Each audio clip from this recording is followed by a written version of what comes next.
त्रास होईल अशा प्रकारची कामे करण्यात येऊ नयेत आणि शासनाच्या वतीनं म्हणजे वन खात्याच्या वतीनं आम्ही तिथे आक्षेप घेतलेला आहे.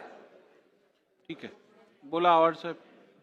अध्यक्ष महोदय, तुम्ही जोरगेवारांना जी परमिशन दिली ती 1 मिनिट मी घेतोय.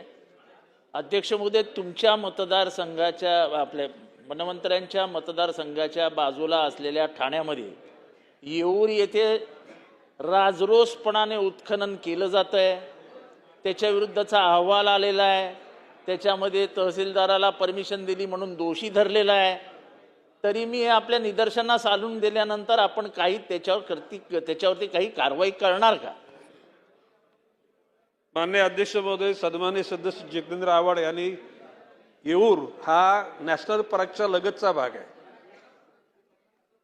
त्या ठिकाणी बऱ्याचशा लोकांच्या खाजगी जमिनी आहेत, आदिवासींच्या जमिनी आहेत आणि माननीय जितेंद्र आव्हाड यांनी जर का निश्चित स्वरूपाची कुठल्या परिसरात कुठल्या सर्वे नंबरमध्ये अशा प्रकारचं उत्खनन होते याची माहिती दिली तर त्या संबंधितावर कारवाई निश्चितपणे केली जाईल. ठीक आहे, पुढे जाऊया. प्रश्न. अध्यक्ष महोदय, आपण सगळेजण इथं गहनखुणेदार चर्चा करतोय. खरं तर इथं विधानसभेतले बरेचसे सदस्य तक्रारी करतात. मधल्या काळात 137 कोटी रुपयाची तक्रार झाली होती.